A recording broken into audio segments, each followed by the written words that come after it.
It is hot chocolate. Shoot the fight, shoot the breeze, discourse dialogue. Bring to light to be revealed with eloquence forever flowing fearless. All right, we're back. We got a new theme song. I don't know, you know, if you're a fan of the show, you remember our old theme song, and we got a new one now. Same group did it, and I can't recall the name, but much love to them. They're on the credits of the show, which we're not going to run today because our credit machine's busted. So we hope to get it repaired. It's going to go to a bike shop, and we're going to get that repaired, and that'll be back in order. As usual, you can tweet your questions in. This is a live show.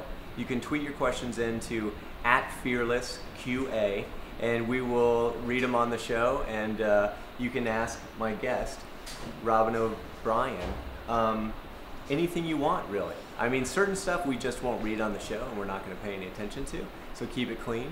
But stuff that's on point, we're gonna talk about. So it's your show. You can drive it. Robyn is a pretty amazing woman, and wrote a book called The Unhealthy Truth. And it's The Unhealthy Truth, one mother's shocking investigation into the dangers of America's food supply and what every family can do to protect itself. Welcome. Good to have you on. I read the book, and a lot of people have read the book, and it's fairly terrifying.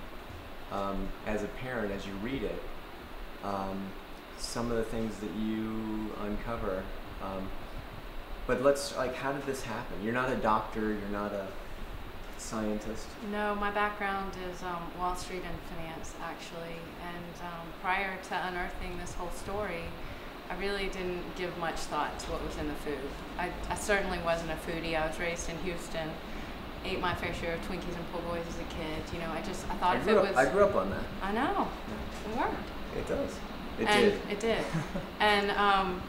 And so, you know, when I had people telling me about all this stuff with organics, you know, I thought that's like some hippie thing, or that's lifestyles of the rich and famous, and just don't tell me what to feed my kids, you know? And so I had done the Wall Street thing, and Did you get super rich in Wall Street? If only, you know? Yeah. Well, I'm just wondering. Wouldn't have to write books if I'd done that. Yeah. Anyway, no, so, you know, while I was on Wall Street, I covered the food industry. And so I got firsthand exposure and insight into the business models, which was great. It was fascinating. We met great CEOs, you know, Martha Stewart, Meg Whitman of eBay, the Whole Foods team, all these teams would come through. And then I traded the briefcase for a diaper bag, and we had 4 kids. And, you know, at that point, So while you were working in Wall Street's version of food and analyzing that area, you didn't have any epiphanies then? Oh, no, not at all. I mean, the organic teams would come through, and in all candor, we probably weren't that nice. You know, we just, we weren't very kind. Because they weren't making a lot of money. Well, and it was just this little kind of, it seemed like a hobby on the side, you know? And, you know, there was all this discussion about, you know, is this There's a dog, yes. That was an actual part of the dog. Is this just, you know, some marketing scheme to sell groceries at some higher price point, you know? And we sort of humored it, I guess. So no, there was no epiphany, and, you know, we had Po' Boys for lunch every day when I was working on Wall Street. So, you know, it really wasn't... That doesn't sound like a Wall Street lunch, but go ahead. In Texas. Oh, okay. But, yeah, so then we had 4 kids. And it was when my 4th child one morning over breakfast had this allergic reaction. And I mean, I was so not a foodie, I couldn't cook anything to save my life. I, that morning over breakfast, had served the kids Lego My Eggo waffles, blue yogurt, and scrambled eggs. Yeah. You know, and that was as good as I got. And so when my daughter reacted that morning, I don't know, stuff going on. Stop it over there. When she reacted that morning, I was so clueless as to what a food allergy was, you know, that I turned to my older 3 kids and I asked if they'd put some in her face. And, you know, that's when the story started. Right. And when I was reading your book, and you begin this journey with allergies, I'm thinking, allergies, how bad can allergies be? It's like a rash or something, or a runny nose. And I was surprised, 2 things. One, to understand how serious allergies can be, and how they lead to even potentially cancers and things like that. Right. Well, I'm not a scientist. I'm not a doctor. I'm not a scientist either, but I'm a research wonk, and that's what I did on Wall Street. So yeah. I would turn to experts when I needed to be educated on something, and that experience has served tremendously well. And so as I started learning about what exactly is a food allergy. Right. Well, a food allergy is when your body sees food as foreign, and it basically launches this inflammatory response to drive out that foreign invader. And so in some cases, yeah, it's itchy skin, watery eyes, runny nose, but in severe cases, it can be a life-threatening allergic reaction. Yeah. And so, as I started to learn that, I had a couple kids that ate PB&Js. I mean, I didn't want anybody telling me what to feed my kids, but at the same time, I was like, where are these numbers coming from? And well, and then, yeah, like some of the numbers being, when I was a kid, it was pretty rare that there'd be someone with a peanut allergy. And now it's gotten to the point where they don't allow you to bring peanut butter into schools because it's a toxic, dangerous substance. Right, and there's a lot of question over, are we over-diagnosing it? Is it mother's crying wolf? What's going on? And so because of that, being a research and finance wonk, I went to the statistics, and I learned that according to the CDC, there's been a 265% increase in the rate of hospitalizations related to food allergic reaction. So not an overreaction. That's checked into the ER. Yeah, and that's doctors deciding, right? Because you can't say, I want to check my child in. That's a doctor saying, this is serious enough, we have to. And that's coming out of the CDC. Yeah. And so, when I saw those statistics, I thought, okay, this is a growing problem. Yeah. And the other thing about allergies, as I read that, was just that not only is it increasing, but it is linked to other things, and that I had no idea. Well, and again, because I'm not a doctor and I'm not a scientist, I've assembled an incredible medical team around Not the a world. doctor, not a scientist. Right. So I have incredible experts that I go to, and one of them, he wrote the foreword to my book. He's authored a book called Healing the New Childhood Epidemics, Allergies, Autism, ADHD, and Asthma. And he refers to this generation as canaries in the coal mine. And sadly, they've been referred to as Generation RX because of these chronic conditions. And so what he says is we need to look at allergies, we need to look at these conditions as symptoms of a greater disorder. And that we're setting these children up. We've got chronic inflammation going on in their systems. And inflammation is linked to obesity, it's linked to cancers, it's linked to all kinds of chronic disease. And there's all sorts of toxicity that might exist, but what's interesting about allergies is it's very specific in terms of environmentally, it traces to the food, right? It's not coming from another place. Again, the doctors will say, because studies have never been done to specifically address these new toxins in the food, we can't say conclusively that it is the toxins in the food. However, what governments around the world have done... But if it's an allergic reaction, isn't it a reaction to a protein? To a food allergic reaction, yes. Is basically when the body sees a food protein as foreign. Yeah, and so it is. And so no studies have ever been done. So we've got all these new foreign proteins in our food supply that we started introducing 15 years ago. No studies were done. Explain that a little bit more, because where does a foreign protein come from? Well, that was where I stopped, and I said, okay, I didn't know anybody like you. I didn't know anybody that had had these food allergies as a kid. So is there something foreign in the food that wasn't there when we were kids? Is there something foreign in that Twinkie that wasn't there when we were kids? And that's when I was just absolutely stunned to learn that in 1994, in order to drive profitability for the food industry, we began to engineer these foreign proteins into our food supply. Now, the Wall Street analyst in me, that made absolute perfect sense. It's a brilliant business model. It drives profitability. It's very smart. It does everything for your shareholders.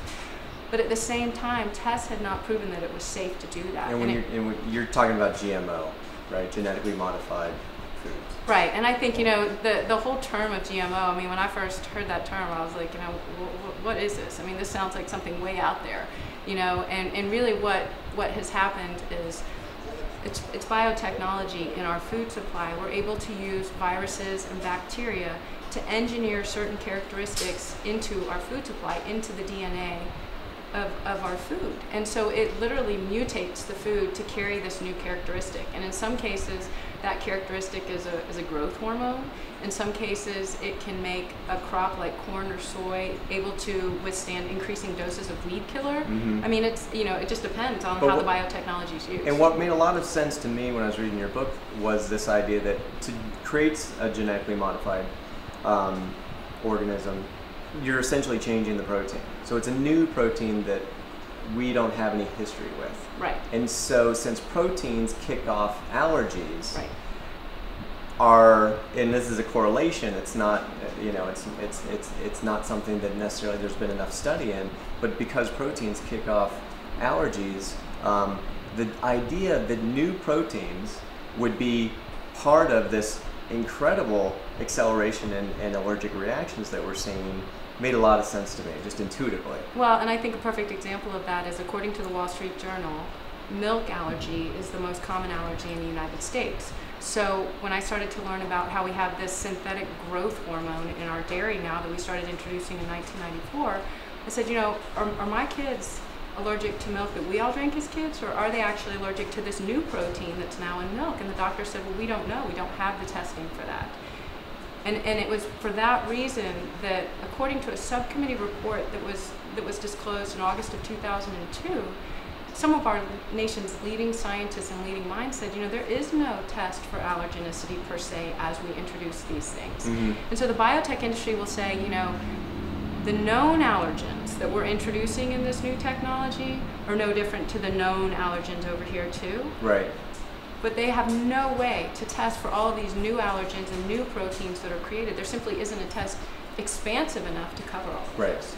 And I think a lot of people imagine when a new food is introduced that there is an enormous amount of testing to prove the safety of that food prior to it being introduced. Well, and you, I know from your story, you were convinced that the people who were supposed to be policing our food supply, the FDA in many ways, were doing their job. And as I read, it seemed like you had a really hard time coming to grips with the idea that maybe the government was letting you down in this area. Well, and as I candidly share my story, this was information not just about the food that I didn't want to know. It was challenging so many of my belief systems. It challenged relationships in my family. Yeah. It was incredibly hard to learn this, and there were definitely nights where I just thought, I just don't know. I don't want to know. Yeah. But at the same time, I couldn't unlearn it. And the thing that really kept sticking with me is that governments around the world had placed a higher standard on the food supply, and they had simply said, this has not yet been proven safe, so we're going to exercise precaution. When you say governments around the world, you mean governments outside of the U.S.? Outside of the have U.S. a different standard. In other developed countries, so for example with the milk and this growth hormone that was allowed into our milk supply in 1994, governments around the world said, the only studies we have show that this growth hormone increases the risks of mastitis, ovarian cysts, all kinds of gastrointestinal disorders in the animals. Yeah. And then for that reason, the animals require increasing antibiotic use. So just because of what it did to the animals, Canada, the UK, all 27 countries in Europe, Australia, Japan, New Zealand, they all said, we don't want this in our food supply because it has not yet been proven safe. In the US, we take a different approach. We say, it hasn't yet been proven dangerous, we'll allow it in. Right. So with that sort of, you just flip the test. So rather than doing the studies beforehand, our process right now is we do the studies on the American public, on the children, and then if enough data comes back that, wow, this really does cause cancer, then we'll remove it from the market. And there was a scientist, again, I'm not a scientist, and so according to the subcommittee report we need a subtitle that just says from August 2002, scientist. there was a scientist on that panel, and he said, you're basically running this trial on the American population without their informed consent. Right. And that was straight out of a scientist's mouth, and that is actually what has happened. Yeah. And so when you stop and you hear so the study is going on. Exactly. It's just that you're in it. Without being aware. Without someone telling you that you're in it. Yeah. Right. That would be cool if you could decide whether to be in it or be out of it. Like there'd be two sets of people and you get paid maybe to be in it. That would be fair too. Like little extra money, little extra health care.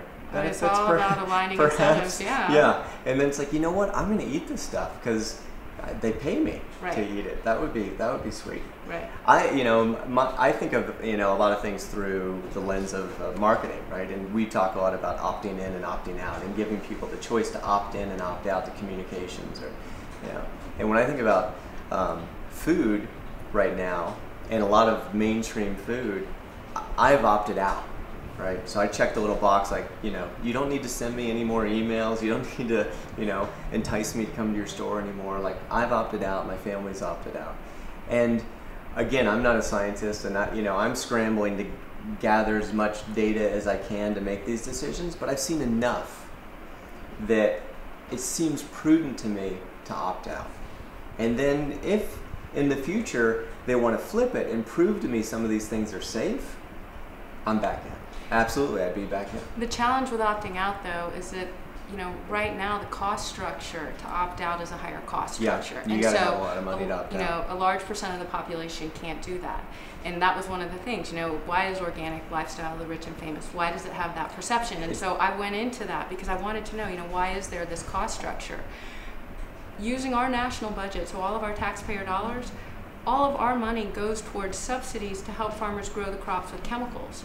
And then at the same time, the farmers that are growing the crops without the chemicals get charged fees to prove that theirs is safe. And then on top of that, they get charged fees to label them as USDA organic.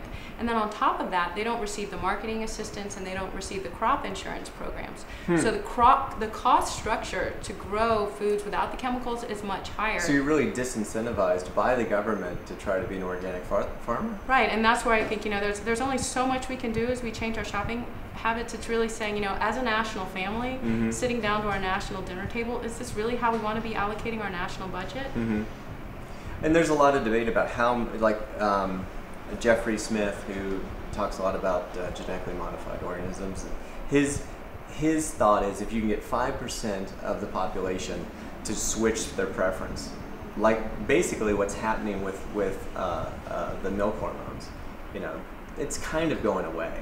And you didn't have to get everybody. You had to get enough that the market had to shift, and that it made more sense, and you could sell more milk by saying RGBH free. Is that right? RB. I never can do the GBHs in the right order. But anyway, that stuff free sells more milk now, and so that his point is that's a done deal. Like, that's going to go away. I don't know if I absolutely believe it, but it's interesting, where is that tipping point? What is enough awareness and what is enough behavioral change with maybe the people that can afford to, that would just fundamentally change the food supply? Could enough people who can afford to change what they want still change it for everybody? Well, what I think is so fascinating is, again, this generation of children is driving that change. I mean, I didn't grow up cooking. I didn't trust myself to do more than hit 200 start on the microwave. Yeah. And so as I had to learn how to cook and really try to avoid my family's exposure to some of these artificial synthetic ingredients, it changed the way we fed our family. And it was in those simple shifts, that were really in response to the demand of the children's health conditions. And when you look at how sick the U.S. children are, 1 out of 3 kids has autism, allergies, ADHD, or asthma. 1 out of 3 Caucasian kids born in the year 2000 and 1 out of 2 Hispanic and African Americans are expected to be insulin dependent by the time they reach adulthood. I mean, these are just shocking statistics. It's not okay. It's not okay. We're with Robyn O'Brien. We're talking about food, what's in our food supply. Tweet in questions, and if we read your question on the interweb, we'll send you out a book. So that's happening right now. It's you rattle off these statistics, and some of them are startling, and some they just start to numb you, right? It's heavy stuff. And I think that you had said you can't unlearn it once you start to learn it. It sucks when you first start to learn about this stuff. It isn't a good feeling, and I think I have a lot of compassion for anybody who's anywhere along this road, right? Wherever you work, whatever you do, however you're involved, this is a systemic problem, and we have to support each other. We have to support the companies that sell this food through this as well, because there are individuals in those companies, and I really think they're struggling with this cognitive dissonance, with this new understanding that's coming, and it doesn't work with what their job may be. How do we help people along the way? How do you help somebody who's first learning about this, and your first reaction is like, Don't tell me. Don't tell me. I don't want to know. You don't want to know. You don't want to know. know. I had plenty of people try to tell me, and I didn't want to know. I didn't want to know. I didn't want the inconvenience. I didn't want the hassle.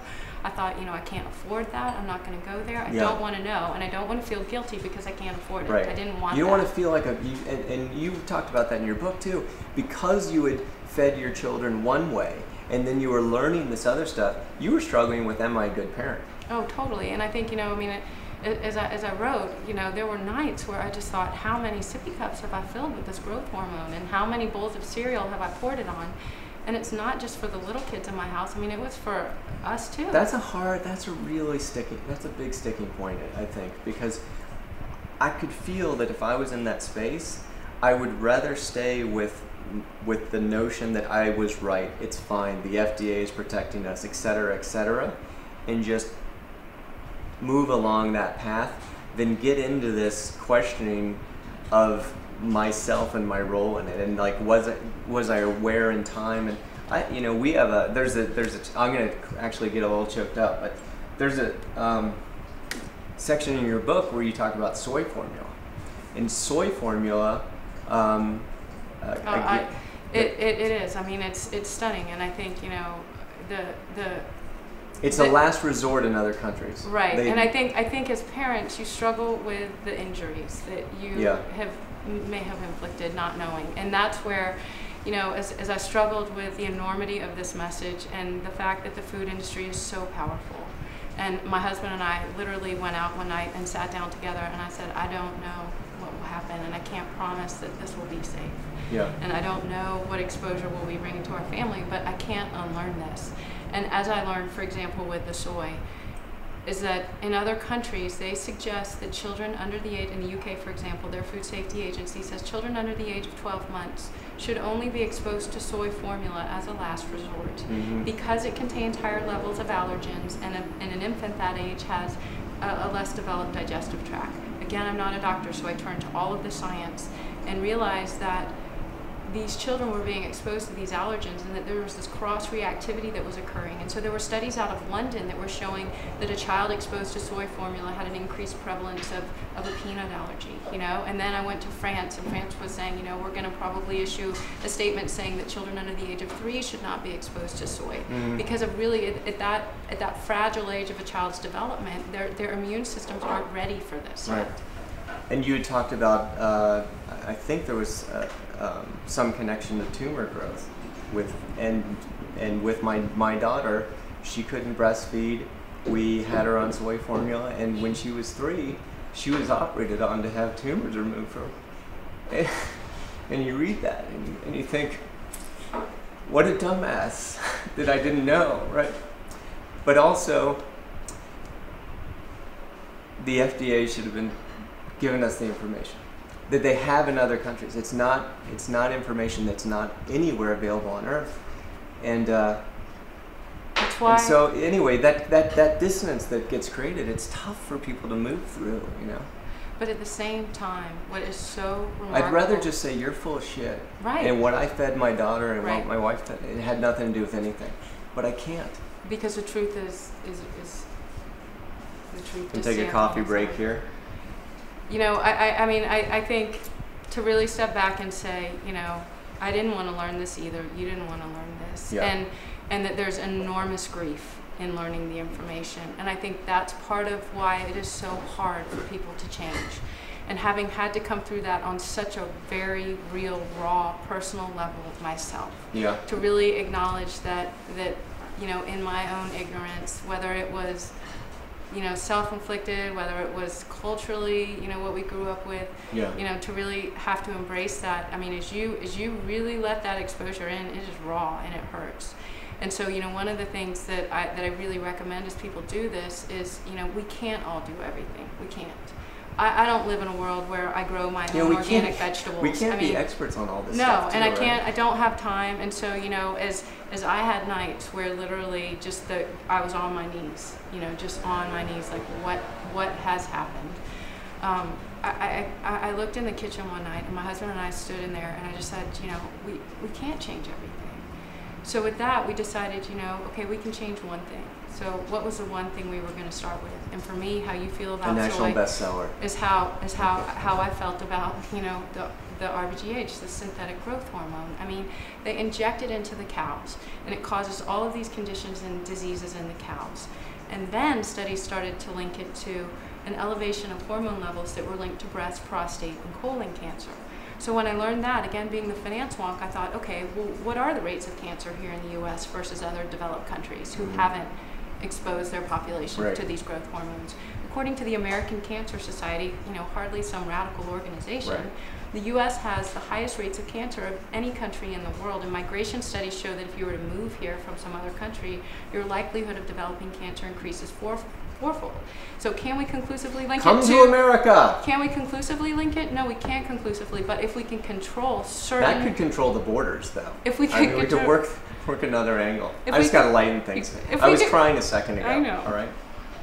So we've got to control what we can, and you can do one thing. And so for our family, that's where we started. In the kitchen, I thought, I don't want this synthetic growth hormone in my kids' dairy. I don't want it in the yogurt. Yeah. And that's where we started, and we started with that one thing. And, like you, I mean, the grief is so, it's just so profound that you're so grateful for an opportunity to actually do something. Do a little something. To get better. And so then that starts to feed on itself. I want to get back to like the steps that you can take, but I want to talk a little bit more about soy, just because probably most people don't realize, and at least I didn't realize, how prevalent soy is in our food supply. It's an ingredient in so many things, and so many processed foods, and it is generally a genetically modified version of soy. We don't have labeling, so we don't know, but much of it that's grown is, and it is a new protein. I think it's really important to address the fact that, soy is a double-edged sword, and, it can definitely provide tremendous health opportunities to some people, but it can also present certain challenges to others. My concern more is not necessarily the soybean, because obviously, we've got all of these regulations designed to protect the vegetables. My concern is more with this new biotechnology and the fact that over 90% of our soy has now been re-engineered to withstand increasing doses of weed killer. And the reason that we do that is that soy is primarily, it's a huge American product. The rest of the world doesn't consume soy. And what do we put it in? We put it in... We use it to feed our animals. It fattens the animals quickly. And so, that's the primary reason that we use it. So it's used all through the beef industry and, all the different livestock industries. And so that's the primary use for soy in our country. At the same time, food industry also figured out that it was a good way to help preserve the shelf life of certain products on grocery store shelves. And so, there are all kinds of derivatives of soy that are found all through processed foods. Okay, and what kind of names would those have? It'd be under like vegetable oil or soy lecithin. Soy lecithin. Yeah, it's truly in almost any processed food. But again, it's strictly used in the U.S. Primarily used in the U.S. Other countries say, we're not sure we want to allow this into our food supply, especially to the human population. But in some countries, they don't even want it fed to their livestock, and so instead of using soy, they use alternative proteins. And just another little piece on soy that was fascinating to me is it's called a cross-allergic reaction, or cross-reactivity. Cross-reactivity. If you have if you have a reaction to this introduction of a new protein, which is this GMO soy, of this, if you have that reaction, it could be the reason why we're seeing such an increase in peanut allergies, right? And again, there are simply no tests for these new proteins and new allergens that have been created in the soy. There's simply no tests. Yeah. And so, the industry would say, well, there's no evidence of harm. Well, you're right, because there are no tests. Right. And that's very convenient. There was a question that came in that I wanted to ask. Would love to hear Robyn O'Brien's thoughts on orthorexia during Thursday's Fearless. I had never come across the term orthorexia. What is orthorexia? Ortho means health. And so basically this term is used by the food industry to demean people that are promoting healthy eating. And they're basically saying that they basically are trying to conjure up this image that healthy eating can cause harm. Now, if it's some disease. You need to be medicated. Right, if you have orthorexia. because you're eating too much broccoli. I have orthorexia. Well, you know, and like we talked about earlier. I have a really bad case of orthorexia. I mean, in our country, you either have this choice of orthorexia or obesity. I mean, you've got this sliding spectrum of if disorders. If you're obese, though, they suggest that mentally you have great mental health. But if you've opted out, you're orthorexic. You know, and I think it's a great term. Well done. Whoever the folks that came up with orthorexia, that like this compulsion to eat better is a medical condition. So good. Bravo. Well, and I think, I mean, there is truly concern if you're not eating enough food, if you're not eating enough healthy food. But that's already got a name. Right, that's anorexia. Yeah, I know that one. Right. Yeah. And so, you know, again, it's simply stepping back and saying, you know, let's actually focus on stuff that causes harm. Mm-hmm. The spin is in effect. I just want to say again, we're with Robyn O'Brien, author of Unhealthy Truth. If we read your question online, we'll send you a book.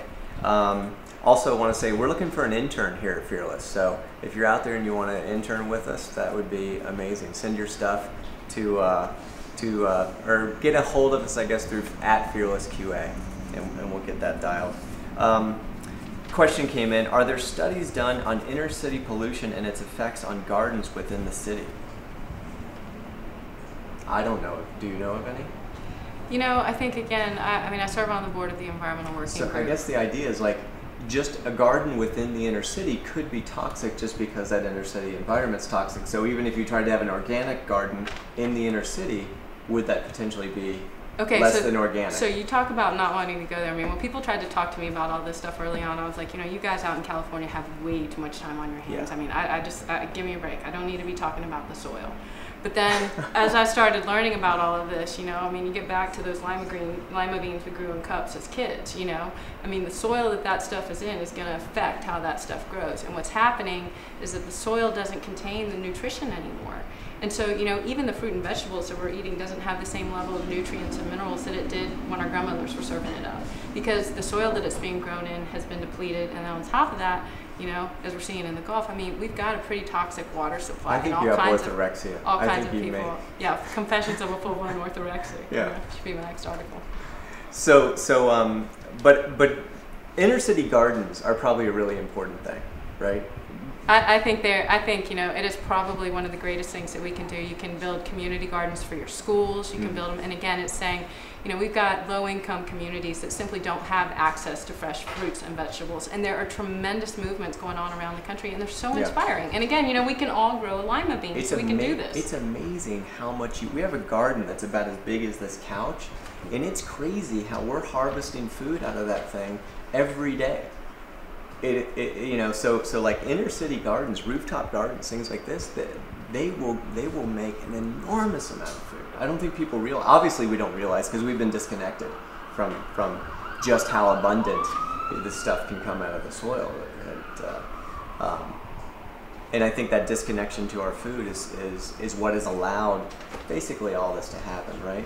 Well, you know, and I mean, part of it is we use food for so many different things. You know, we don't just use it to feed our families. It celebrates triumphs. We use it to grieve losses, you know. Yeah. And as a woman, I mean, it's like, you know, do you really want to be told that ice cream has growth hormone in it? Probably not, you know, but at the same time. But do you think that this has happened to Americans because Americans, Ann Cooper thought that this was an American thing because Americans, through a Puritan ethic or something, never indulged in their connection to food. Whereas the Italians, you could never get this to happen in Italy. They're way too connected in their food. They want to go to the market. They like squeezing things. And, well, they value it, you know, and they value it, and they realize that what they're putting into themselves has a direct impact on how they feel. Right. You know, and we maybe didn't enough, and so this industrialized system occurred here where maybe it could in other places.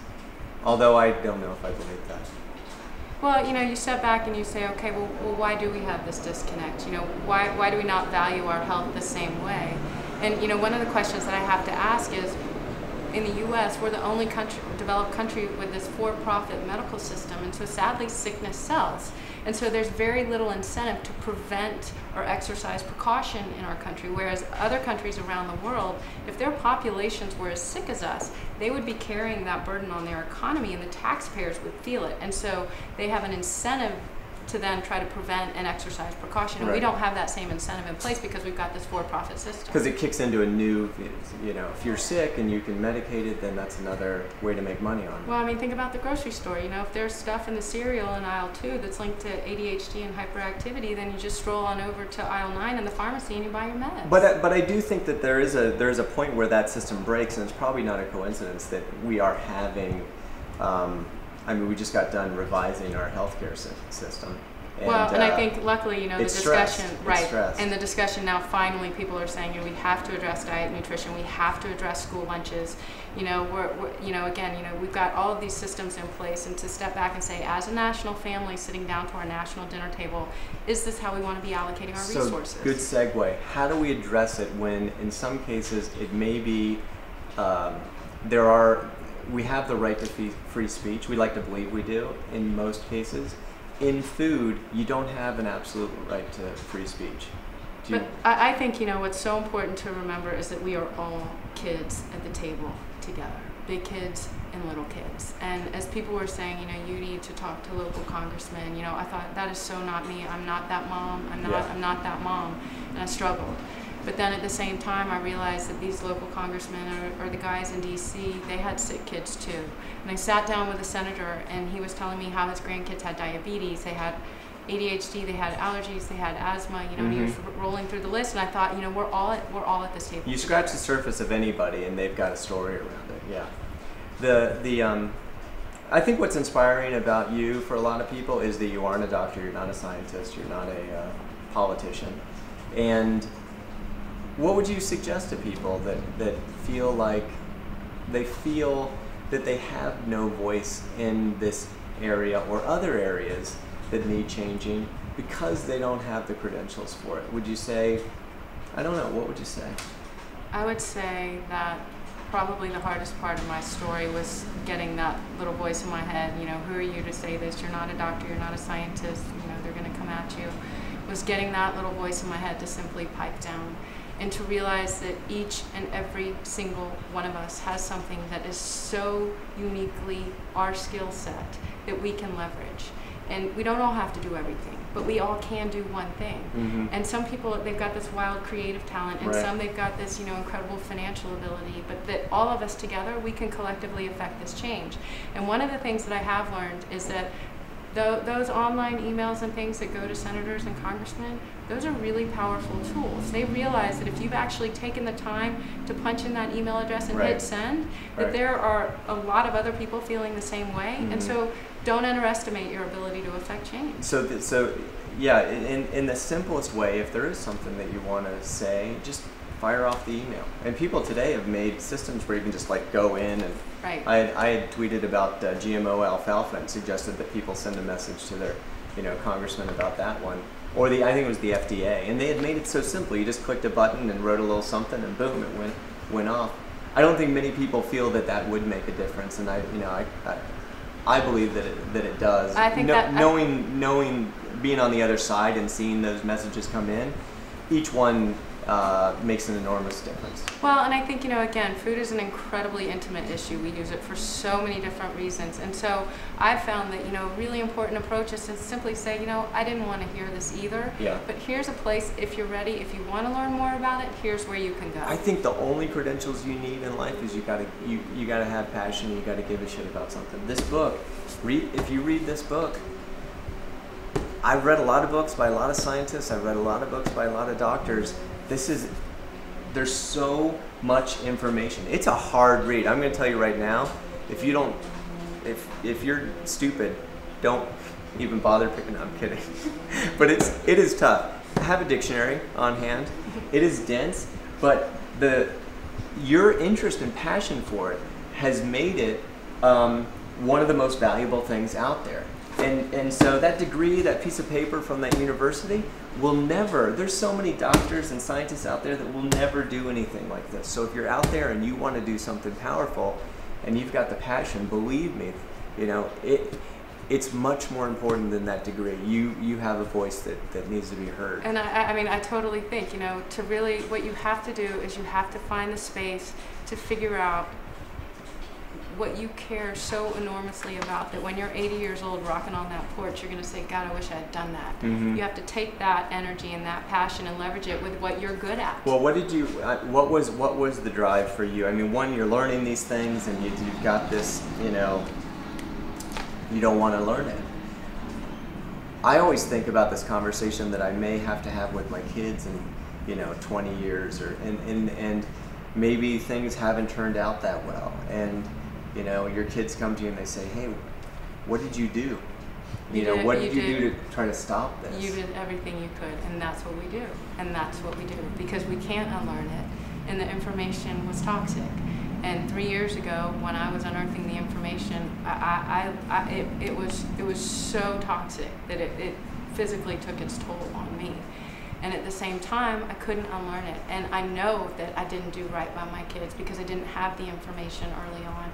But now it's saying, we can restore the health of our children. There are amazing stories of triumph. And it's not to say that that's going to happen with everybody. And it's not to say that this is going to be some amazing solution. But trying to reduce your chemical exposure in your family's diet is a very smart thing to do, given how toxic the food has become. And like we talked about, we deregulated the financial system and we ended up with toxic assets. We've deregulated food and we've ended up with toxic assets. And there's a different understanding of toxins too. I think that part of why we wound up where we are is a certain amount of exposure, parts per million, was deemed acceptable. And it was arbitrary, but we felt that very small traces of things would cause no harm to humans. But those studies, but that's changed now. Well, and also those studies were done individually in isolation. And a lot of the doctors that are out of Harvard and some of the medical guys that I work with, they say, we don't know. Maybe it's mild exposure, but what's happened is this compound effect. And that as eaters, all of us, big kids and little ones, we're getting this chemical cocktail in every bite that we ingest. So, when you're eating a piece of meat, you're eating the residue that's all through that of a growth hormone, of antibiotics, of pesticides that ended up on the field. And no studies have been done to show what that might do. We constantly underestimate how complicated the human machine is, though. That's what I see as a pattern of humanity is, well, it's so small that it can't cause any problem to the system. Or we can put this into this system, and because it won't recognize it as anything, it can digest it. It's like we make these assumptions, and they continually. I'm just curious when we'll learn that although we have some understanding, it's more complicated, and we do need to study things before we just make these assumptions that they just prove wrong over and over. I think about artificial sweeteners. It's like, how many times do we have to learn that one? Well, you step back and you say, okay, that's a perfect example. Aspartame is not used in children's products in the UK. They're exercising precaution. They're saying, jury's still out on this, so at the very least, we're going to exercise precaution when it comes to the children. We use it here in the US, which is why, when people go to Europe or they go to Mexico, they're like, wow, I like the taste of the Coke there better. It's because they formulate their products differently in other countries. And so we're not asking anyone to reinvent the wheel. They're already doing a tremendous job providing these products in other developed countries. We simply need to have the same awareness here. So a question just came in. Would you put that back up? It was, how can advertisers compete on a volunteer basis with the food industry lobbyist? Okay, you get a book. The other garden question, they should get a book too. I don't know. How can you have an answer? I think we really need to focus on what these companies are doing right, because they're real people in there too. They've got families that are struggling too. Starbucks is a perfect example. According to the New York Times, Starbucks spends more on healthcare costs than they do on coffee. So as a competitor in the global marketplace, they can't drive their profitability to their core competency because their employees are too sick. That's going to be a pervasive problem in any corporation. And so really to say, as a corporation, let's really market, let's drive awareness for all of these products that are free of these things. They're free of these synthetic colors that are linked to hyperactivity in kids, and free of the growth hormones. There are tremendous opportunities to create awareness and use those products to help educate the population. And what about I always think about dialogue, and we've talked about dialogue before. As an advertiser, engage in, help create a way for clients to engage in a dialogue, for companies to engage in an open dialogue, agendaless dialogue. about what their concerns are, what people's concerns are. I think right now there's so much fear of the conversation that most of the work is in clamping down on the conversation. But if you have the conversation, the reality is these aren't necessarily that difficult. It's not difficult to take some of these. You have products, and you talk about it in your book. You have products, and the version of the product in the U.S. is distinct from the version of the product that would be available in the U.K. And it's not legislatively demanded either. No. It's simply a consumer preference. So and again, it's easy enough. It's obviously easy enough to change some of these things. If there's a food dye or an additive that's causing reactions, and consumers are concerned about it, let's just open up that dialogue and say, hey, would you like this? Would you love us as much as if we weren't so bright yellow? Right, and the corporations are doing an amazing job, but part of it is that, and part of it is our need as consumers to see that bright yellow. I mean, my kids were hooked on bright blue. yellow. My kids were hooked on blue food. Right, Yeah. and so part of it was, I mean, the first time I put white yogurt on the table, I mean, there was kind of mutiny at the kitchen table. I mean, the kids were like, "What is that?" And we put sprinkles in it, and it wasn't, again, it wasn't perfect, but it went a long way in reducing the Sprinkles chemical of exposure. Sprinkles of food coloring. Of food coloring, it wasn't the full load of blue, but it was a baby step, and that was truly where I started. That's when we interesting. began. Yeah. So what about? I mean, baby steps is an interesting aspect of this, because you started with sprinkles on yogurt. I mean, that's hardly radical. No, It's hardly, I mean, and again, there was only so much I could do. We have 4 kids. There was a budget, we were addressing, and I mean, I didn't want to change grocery stores. At that point, I thought, I'm so intimidated to even go into one of those grocery stores because I can't pronounce half the products. And so, what could I do in my kitchen at Costco or Sam's, which is where I was shopping? What could I do to create some of this change? And what was so amazing is that there are so many easy ways that you can just adjust or tweak a few things. And as you start to do that, you realize, wow, it almost becomes a game, and it's fun. And you realize that there is so much that we can do within a budget, for a regular family. It is kind of fun. And if you can get, somehow at some point, my kids got so into it that now they scan for trans fats and high fructose corn sweetener and things like that.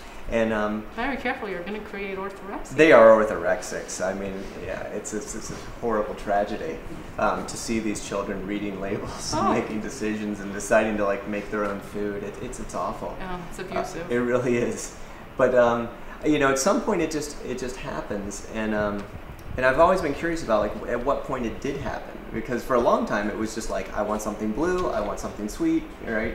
And then I don't know, it was like a light went off for them. Well, yeah, I mean, the kids are really smart. They've got great brains in their head, and so it's how can we teach them? That's it. If you can explain it, right, then they're the same way. They're like, that doesn't sound ideal. Well, I mean, that, we kind of got to this deal where, my oldest at the time, as we were coming into this, was 6, 7, learning how to read. And so it was, could she read this? Could she pronounce these ingredients? And would my grandmother have had a jar of this on her kitchen counter? Now, my grandmother believed that no one would, she didn't learn to cook because my great-grandmother told her that by the time she grew up, we'd all just eat pills to get our nutrition. Interesting. It really, but that kind of is an example of that American attitude towards food, which is the faster the better. The less time that it takes, the better. It's just, substance to get you to the next thing. And that allowed that relationship of where does it come from, and how is it grown. As I struggled through this evolution, part of what I was afraid of was this fear of inconvenience, oh my gosh, I'm actually gonna have to take time to cook, and I'm actually gonna have to plan ahead. But at the same time, there I was shuttling back and forth to the pediatrician's office for chronic ear infections, asthma type stuff. And so it's where we got the trade help your back. time. Right, exactly. Yeah. Trade your time. Where do you want it? I mean, it's cost-benefit analysis. Yeah. And we just have decided that food is a place we don't want to spend any time. But if we spend more time there, we're going to save it other places. It also doesn't take that long. We pull stuff out of the garden and run it under the sink, and then eat it. It's pretty convenient. We have our own little restaurant. That's pretty rare, I'm an orthorexic. Well, but that's pretty rare. But again, it's saying, our grandmothers would drizzle olive oil on noodles and sprinkle a little bit of salt and pepper, and they got used to that, and those are the changes that you can make. And it's not growing your own vegetables, and it's not changing grocery stores, but just that simple change, goes so far in protecting your family's exposure to synthetic growth hormones, artificial colors, and all kinds of things. Can we talk really briefly about veggie laws? Yeah, I think, you know, it's really important at this point in the discussion. You know, the concern to me is really, it's really saying, let's look at this business model that's been built on our food supply. It is absolutely brilliant what has been done. In order to patent and own food, which is what certain agrochemical corporations have done, which I applaud, because God, you know, he had some great ideas, but he was just such a crappy capitalist. I mean, we gave him enough time. It's like, you've got these seeds, they're wonderful, but when are you going to monetize this shit? And he just never did. Let man show you how it's done. Right. We go in there, we mess around. And they basically, what they did is they created food's operating system. Do you think God is just like, think he's impressed? I think he's impressed. I think we're showing him how it's done. That's a pretty good question.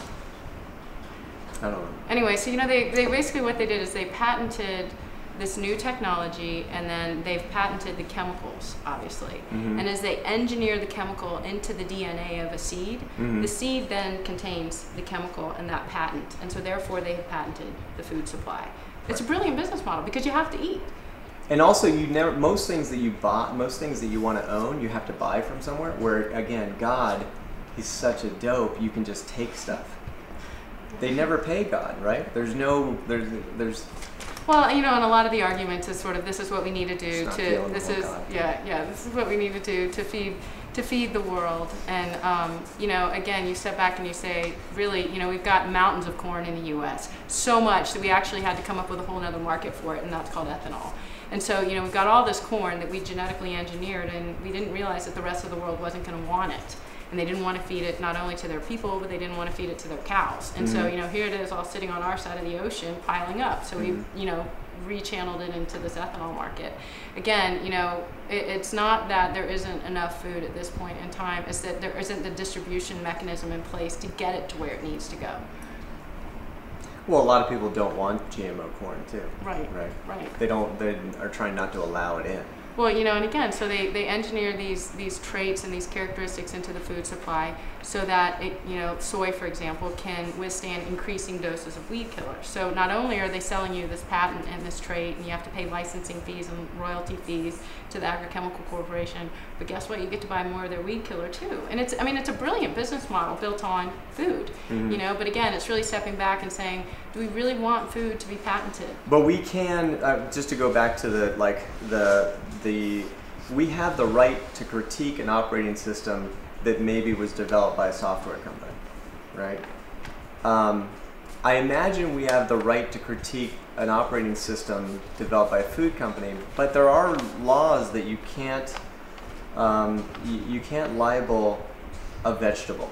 Well, right? it's called the food libel laws, and I think one of the most high-level examples of it was Oprah and the Cattlemen's Association when RBGH was being introduced. There was concern over mad cow disease. That was one of the health conditions in the animals that caused concern in other developed countries. And Oprah on her show went on and said, you know, something about a hamburger at that point in time. And most people who are old enough to remember how she got hauled down to court mm-hmm. in Texas. And you know, she got sued under the right. Those were the food libel laws. And so really, again, it's saying, you know, this isn't food as we all knew it as kids. This isn't food as our grandmother served us. This is a critique of food's operating system that was introduced in 1994, and that's a different argument. Yeah, but do you think that it might be valuable to overturn those laws? I don't know if such a thing is possible, but at a time when we do need to be, I think we need to be looking at our food supply and having a really honest dialogue. I mean, I think it's Freedom of Information Act. You know, it really does. It runs counter to some of our constitutional rights. Yeah. So you would be, if there's an attorney out there who wants to attack this, you'd be up for that? I mean, to me, it's really saying, let's stop and let's consider the fact that we haven't placed the same value on the lives of the American children that have been placed on the lives of kids around the world. We haven't placed the same value on the life of your daughter, and we haven't placed the same value on the life of my daughter or any of the other kids out there. And to me, that is of concern. When you say we, who's we? I think as a country, the fact that, you know, we really have as a national country, again, sitting down to that national dinner table, we have not prioritized this.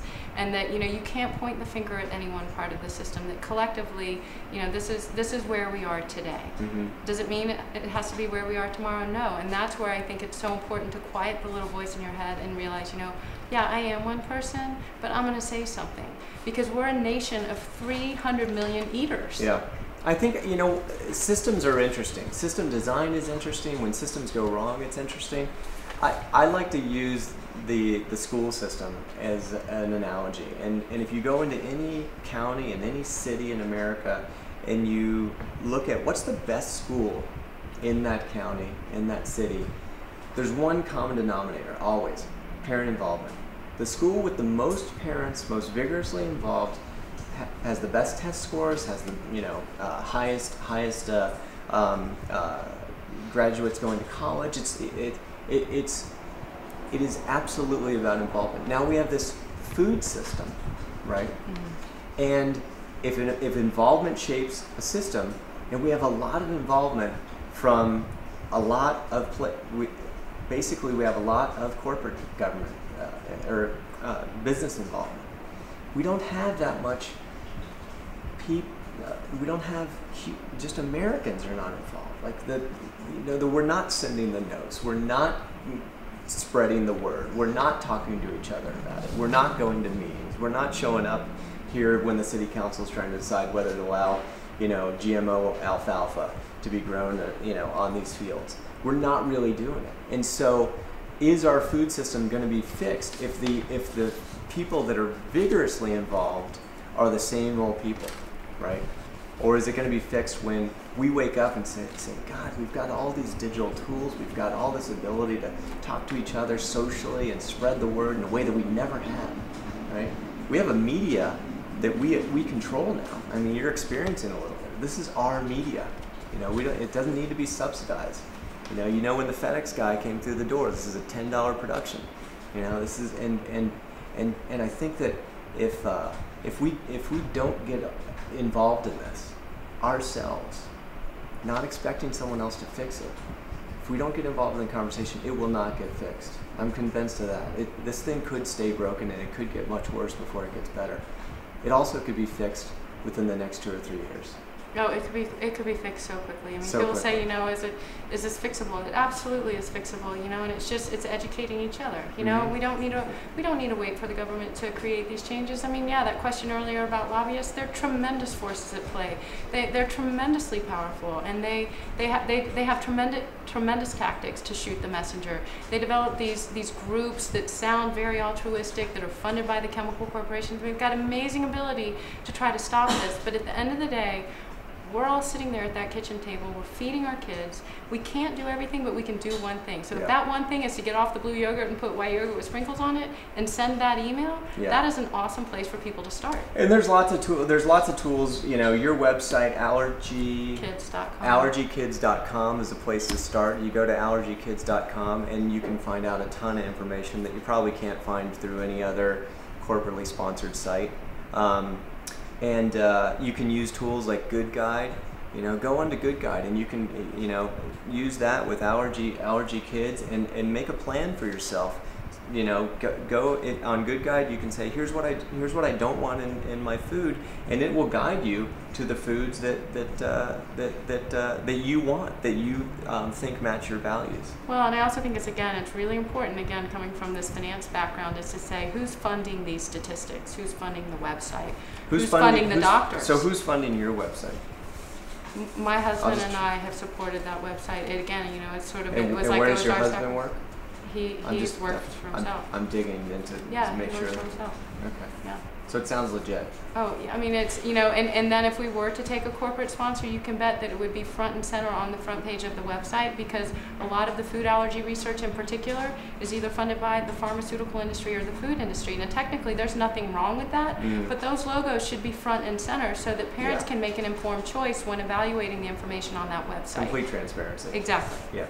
And that's what we can offer each other, really. Like we have, through the social media, we have the ability to create transparency, whether somebody wants it or not. Well, and I think, you know, with a lot of these doctors, I mean, if they were to disclose who's funding their research or wear a baseball cap that had the logo across the front, you would weigh their opinion differently, and that's simply, you know, the transparency is what's so vital. In the book, people attack Robyn, and she does a little bit of digging, and they typically are being paid by someone you would expect to be paying them, and which is, again, that is fine.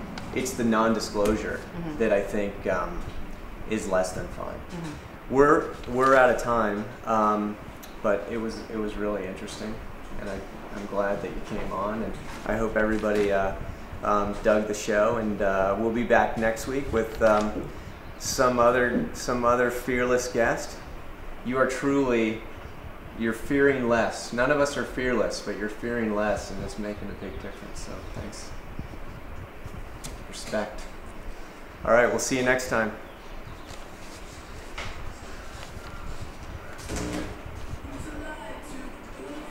We covered most I everything. think we did. Bring to light to be revealed. Did you guys learn anything?